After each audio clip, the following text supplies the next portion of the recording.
Olá, eu sou a Bárbara Allert, sou psicóloga, psicoterapeuta de casais e sexóloga. Sou também a idealizadora da inteligência erótica e da inteligência erótica para os psicólogos. Estou aqui para te convidar que daqui uns dias eu vou estar lançando um curso de terapia sexual que já está indo para a terceira turma. Já são mais de 80 alunos que eu tenho preparado para trabalhar com essa demanda.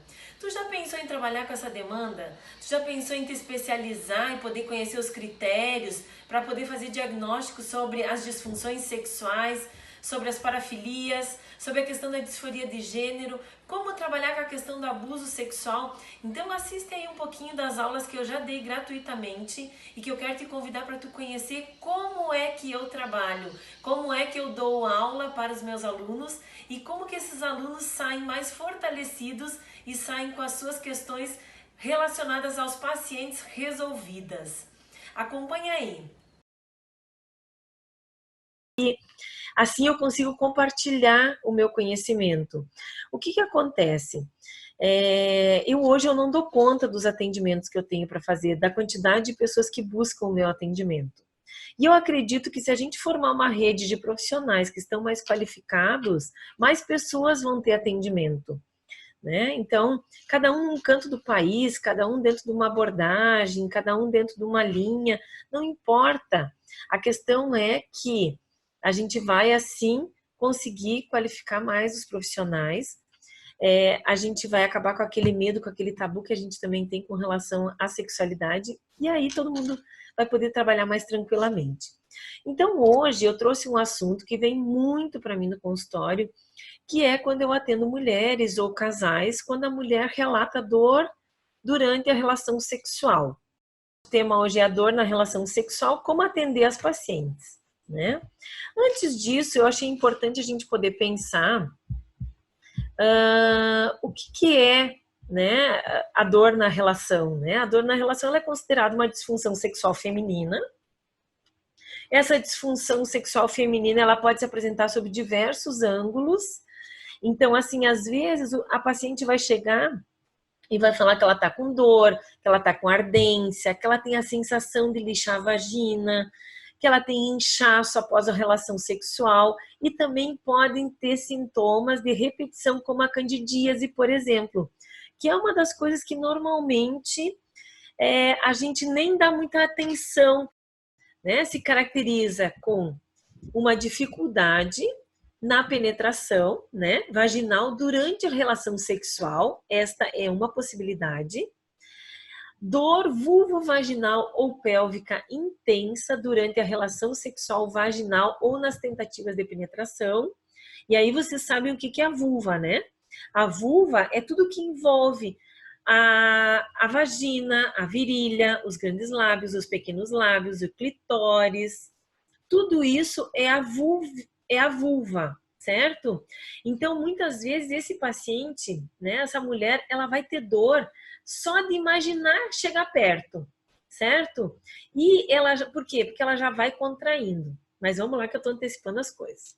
Então, outra opção é o medo ou ansiedade intensa de dor vulvovaginal ou pélvica em antecipação a durante ou como resultado da penetração vaginal. Então, vocês estão vendo aqui que esse transtorno, ele pode ser a dor na penetração vaginal, pode ser dor durante a relação sexual ou nas tentativas de penetração, medo ou ansiedade intensa de dor vulvovaginal ou pélvica, antes ou resultado da penetração, e essa tensão ou contração acentuada dos músculos do assoalho pélvico. O que é o assoalho pélvico? É toda a parte interna, os músculos internos, né? Durante essa tentativa de penetração vaginal. Então, a gente precisa pensar que, muitas vezes, essa paciente, ela não tem a percepção do que é realmente essa dor que ela sente, ou esse medo, ou essa tensão, né? Olha só, você sofreu alguma violência ou abuso sexual na infância? E aí eu quero chamar a atenção para vocês para duas coisas. Sim, 19%, quase 20%, e 10% fala assim, tem uma lembrança que não sei se é verdade. Essa lembrança do não sei se é verdade, para nós psicólogos, significa sim. Porque ninguém lembra de uma coisa que não aconteceu. Entendem? Se tem alguma lembrança, é porque alguma coisa aconteceu. E às vezes, para o nosso paciente, é muito difícil acessar isso. Então, nós estamos falando aqui de quase 30% das mulheres que responderam à pesquisa de que pode ter havido algum abuso.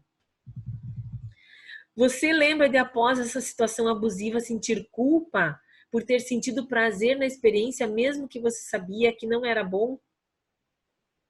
Ou o momento certo? O que acontece?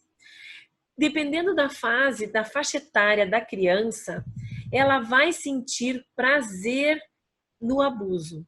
Como assim, Bárbara?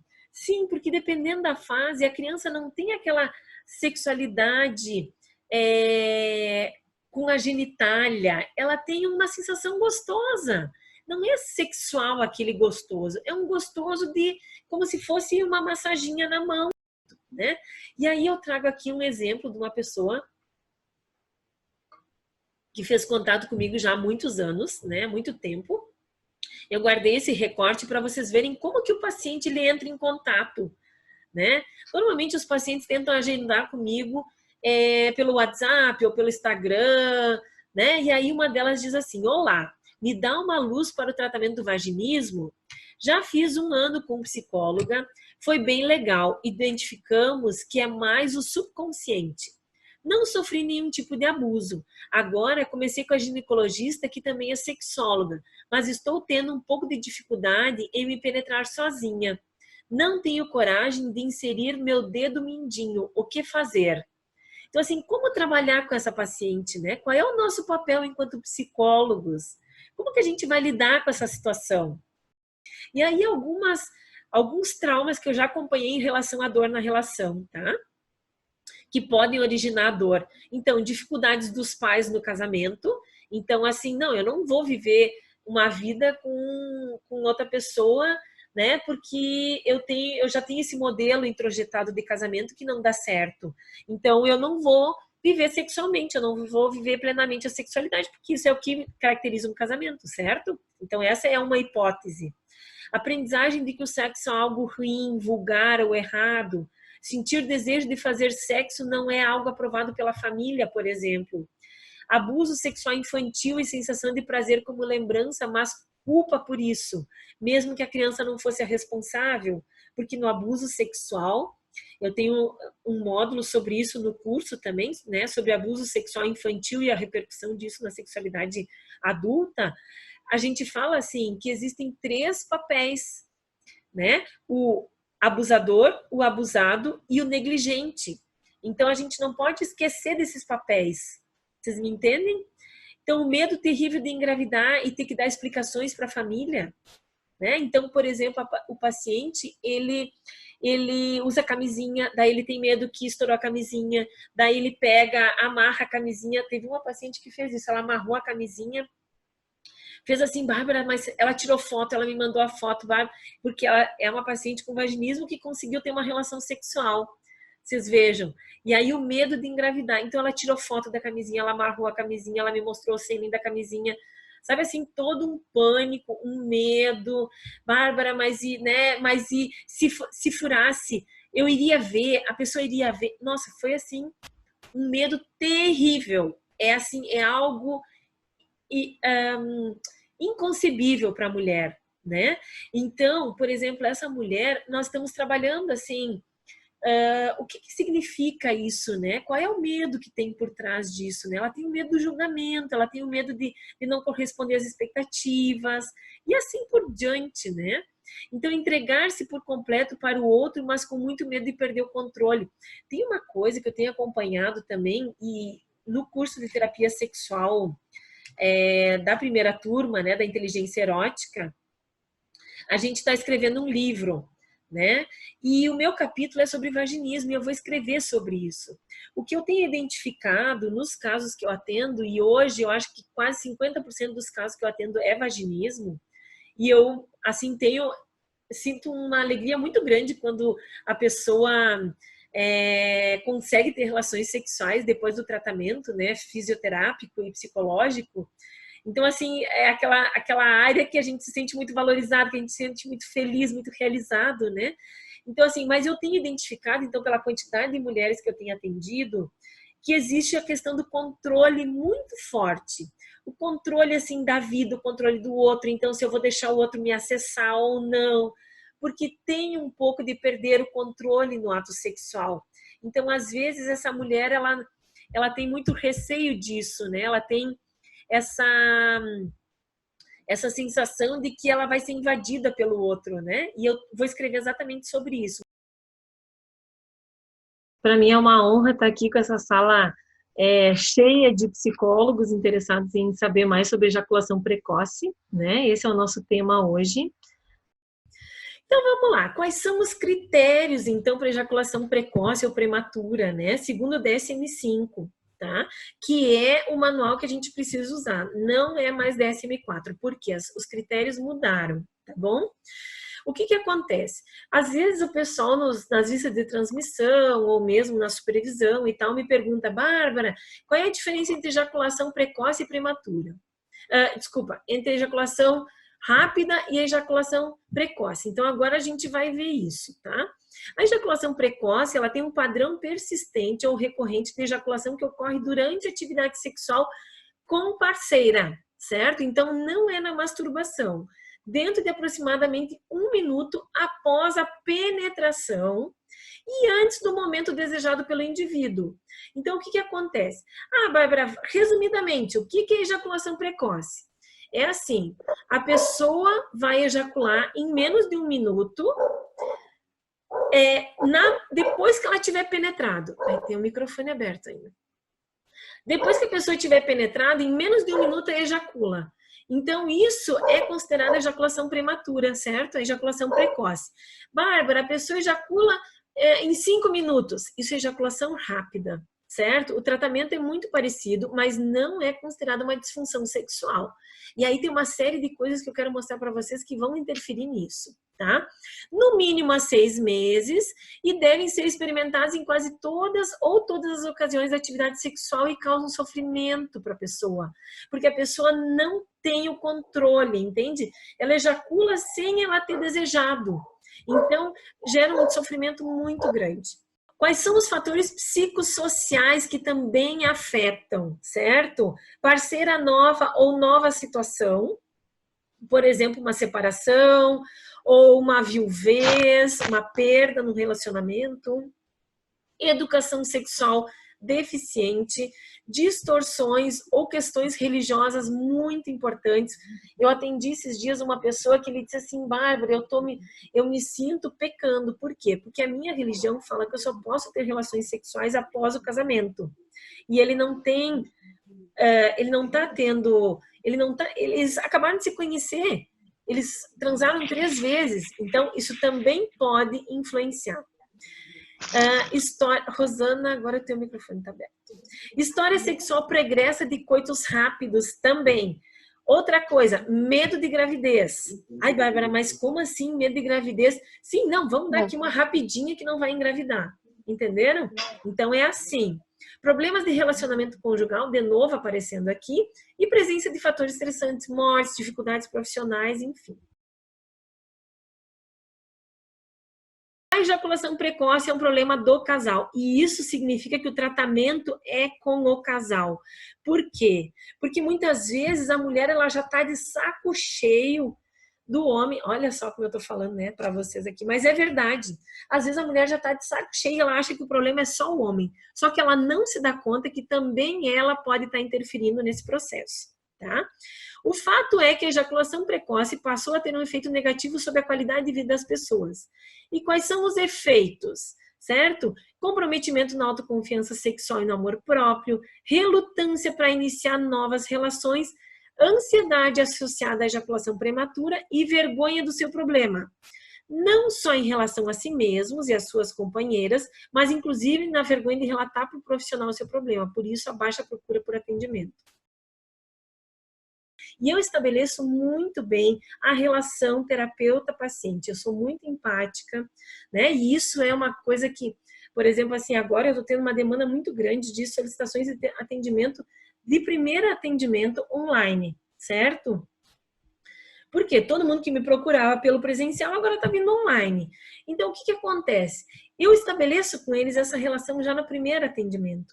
Eu já digo para eles, olha, a gente vai trabalhar esses e esses aspectos, eu vou compartilhar contigo todas as minhas hipóteses, porque tudo que tu está me dizendo, para mim, geram hipóteses, e eu não posso ficar com essas hipóteses para mim. Por quê? Porque é tu que está vindo aqui, eu tenho que compartilhar isso contigo. Então, ele se sente muito atendido, muito acolhido, muito presente no tratamento. Por quê? Porque muitas vezes, eu já fiz terapia psicanalítica, né? Já fiz análise lacaniana, já fiz terapia sistêmica, vários tipos de terapia, certo? Nesses anos todos eu sempre fiz terapia, então a gente passa por N processos. E a terapia, quando a gente fala da sexualidade, ela é uma terapia muito mais ativa, muito mais diretiva. Então, a forma com que vocês estão vendo que eu lido com as coisas aqui com vocês na aula é a mesma forma que eu lido com os pacientes. E isso traz para eles, não sei qual é a sensação que traz para vocês, mas para o paciente traz a sensação de segurança, de conforto, de que eu sei do que eu estou falando, porque realmente eu estudo, eu sei do que eu estou falando, e eu trago para ele também alguns exemplos. Olha, se tu não conseguir, né, trabalhar com isso, a gente ainda tem o recurso da medicação, mas nós vamos tentar trabalhar alguns aspectos para que tu não precise recorrer à medicação, porque senão depois nós vamos ter outro problema. Eu costumo sempre falar, todas as minhas aulas, né, que a questão do sexo, né, assim, a relação com a sexualidade de todas as pessoas é algo que ainda instiga, né, ainda leva muitas pessoas a buscarem ajuda, né, então uma infinidade de adultos em relacionamentos estáveis ou solteiros apresentam alguma dificuldade, né. E a gente sabe que esses números são altos, né? Quando a gente pensa assim que a sexualidade é um pilar da qualidade de vida, e a gente percebe que 56% das mulheres e 51% dos homens brasileiros estão insatisfeitos com o sexo, a gente tem muito trabalho pela frente, a gente tem muitas questões para aprender, para se desenvolver, para trabalhar enquanto psicólogos, né? Então, essa é o meu desejo hoje. E se a gente for pensar assim, então o que é o desejo sexual, né? Ele é uma das mais equivocadas paixões, né? A gente fala assim que embora ele seja inflamado com facilidade, um novo relacionamento ou um encontro proibido, ele também pode se extinguir facilmente. Ansiedade, hostilidade, memórias ruins ou flashbacks assustadores podem frustrar o desejo sexual. Mesmo algo tão simples quanto o som de uma porta se abrindo ou de uma criança chorando. Então, como é que eu vou saber, como é que eu vou identificar? O assexual, ele está ok e provavelmente vai buscar uma pessoa com esse mesmo perfil, certo? Ele não tem desejo, ele não tem interesse sexual, isso é um estilo de vida, é uma orientação sexual normativa, é algo legítimo daquela pessoa. Aquilo não gera incômodo. Qual é a diferença de quem vai estar com baixo desejo? Baixo desejo, ele chega com esse incômodo. Bárbara, eu queria sentir desejo. Eu me sinto incomodada. Eu sinto que o meu relacionamento diminuiu a conexão depois que a gente começou a diminuir a frequência sexual. Ou eu percebo que nós estamos sofrendo por isso. Eu percebo que ele me procura e eu busco o isolamento, eu sou evitativa, eu não quero contato, eu não quero criar expectativa nele. Então, vocês percebem que o assexual ele está tranquilo com relação ao seu desejo, com relação à ausência do seu desejo. A pessoa que tem baixo desejo sexual, ela está incomodada. Feminina. Lá, eles concluíram que a sexualidade feminina é afetada por disfunções sexuais que se acentuam com a idade, afeta de 20% a 50% das mulheres e causa impacto considerável na qualidade de vida e nos relacionamentos interpessoais. Surgiu, então, um novo modelo de ciclo de resposta sexual feminina desenvolvida pela Rosemary Basson, que é uma psiquiatra canadense e pesquisadora em Vancouver. Esse modelo valoriza a resposta e a receptividade feminina, postulando que para muitas mulheres o desejo por intimidade, em vez de ser um estímulo biológico, é o desencadeador do ciclo da resposta sexual. Muitas mulheres iniciam a resposta sexual em estado de neutralidade sexual. A motivação não é o suficiente. Aí ela encontra a motivação na busca por intimidade emocional, demonstrada por meio da necessidade de maior proximidade, compromisso, compartilhamento, carinho e tolerância. E as experiências negativas podem afetar a sua disponibilidade, fazendo com que a mulher evite a estimulação sexual. Se a mulher estiver em condições favoráveis, iniciará a busca deliberada por estímulos sexuais, por exemplo, através da música, do diálogo, do erotismo escrito, visual, estimulação física direta, desencadeando a excitação e favorecendo uma resposta boa. A responsividade necessária para a continuidade do ato sexual, ela é criada e seguirá o ciclo tradicional, ou seja, desejo, excitação interrelacionados, podendo ambos se estimular mutuamente e obter a satisfação física e emocional. Para Basson, a excitação e o desejo sexual responsivo ocorrem depois que a mulher escolhe experimentar a experiência sexual, essa estimulação sexual.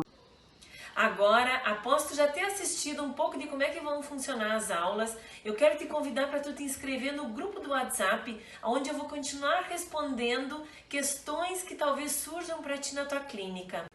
Dificuldades que os teus pacientes possam apresentar e que eu vou estar te ajudando a resolver neste período dentro do grupo do WhatsApp. Vem comigo, clica aí, entra no grupo e vem fazer parte.